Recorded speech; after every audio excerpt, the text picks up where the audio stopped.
Hello and welcome to the HR Like a Boss podcast. I'm your host, John Bernatovich.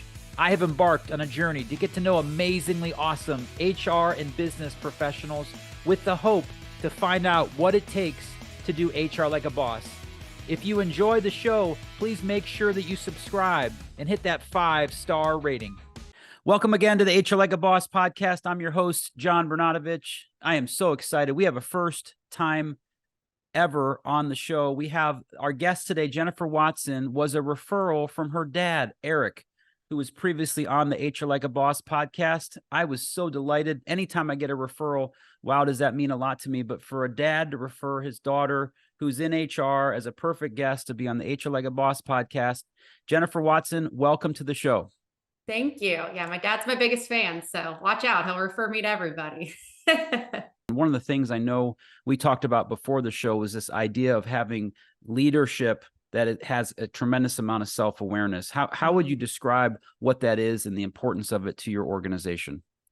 So I think we had this whole idea of authentic leadership, of I get to show up however I am. And unfortunately, I think that has morphed a little bit into, hey, I'm going to show up as a jerk and everybody's got to get over it because that's authentically me.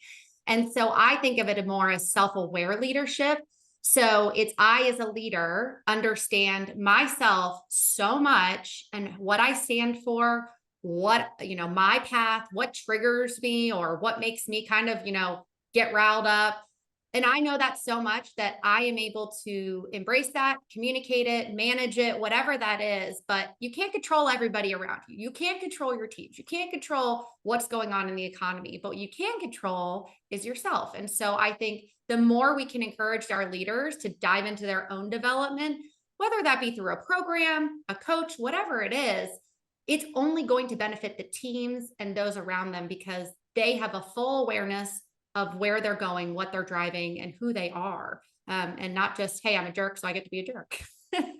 How in new leadership development, Jennifer, have you taught your leaders that self-aware leadership and other aspects to ensure that they're being successful in their roles and we're not experimenting with new managers on employees for 3, 4, 5, 10 years before all of a sudden they say, hey, I probably should get some leadership development. What's that look like within your organization, and what's your philosophy around it?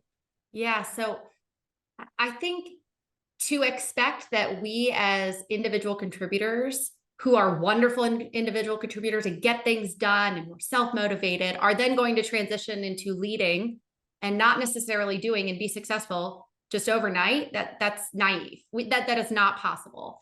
And so the framework that I like to use is RAZ, R-A-Z. So any new leader, we spend some time with R-A-Z, and the first one is the R, reflect.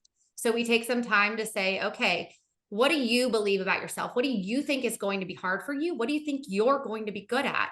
And so using that self-reflection moment to the self-awareness part, and then saying, okay, so this is where I am 10 years from now. If someone came up to me and said, we're giving you an award for being the most amazing leader of whatever you're leading, what are the 2 to 3 things you want to be known for? So you know where you are with the R, you assess where you want to be, moving forward as that incredible leader so that you can filter and make sure everything that you're doing is driving towards who you want to be, understanding the gap in between those, obviously. And then the Z is my favorite part. It is zip it.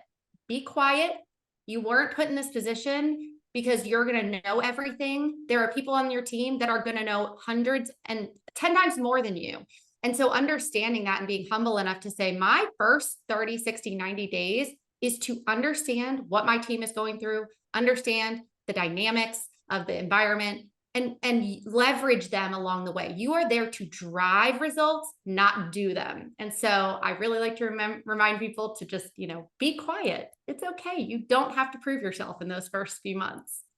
I do want to talk a little bit about this idea as leaders and executives and business people, this idea of running toward issues, running toward the fire. I know it was something you wanted to talk about on the show. It's a passion of yours, and I'm curious what that means. Fill in our community about what that means to you. Yeah, I think we have that gut feeling a lot as leaders, or, when you're going into that, you're asked to take on a new role or responsibility, and you just have that angst almost of, I don't know if I can do this. And I like to frame it as that's not angst. That's not something that you think you can't do. That's curiosity. That's something in you that feels like you need to go explore that. And so that is how I've always approached my career. I don't have any HR certifications. I don't have any formal training. I have learned along the way. And I really think that's because anything that's presented to me, I'll say yes to. And I call it running to the fire, because it's a fire and I have no idea what's on inside that burning building, but I know I trust myself enough to figure it out. And so I think it's more that self-awareness of I know that I can handle it. And so I'm just going to go ahead and give it a shot, because it's gotten me this far. Well, Jennifer, you have been a fantastic guest. Your dad was spot on. What a great referral. What a great energy and spirit. I get all guests out of the HR Like a Boss podcast with one question. How would you describe someone that does HR like a boss? I would say the biggest thing is always being aware of what you want, where you're going, and then helping bring that out in the leaders. You can make such an impact through an organization with the leadership. And so, having that, those honest conversations, and then being honest enough to say, hey, I don't know what this business unit looks like. So being curious, running to what scares you, and really making sure that you are guiding the business in the best way possible and being a partner. Jennifer, thank you so much for being on the show. I really enjoyed it. Awesome job. Thanks so much. It was a blast. Have a great day. Thanks for checking out the HR Like a Boss podcast. If it resonates with you, please leave a rating and review, or better yet, subscribe and share with a friend. Until next time, let's continue to aspire to do amazingly awesome HR.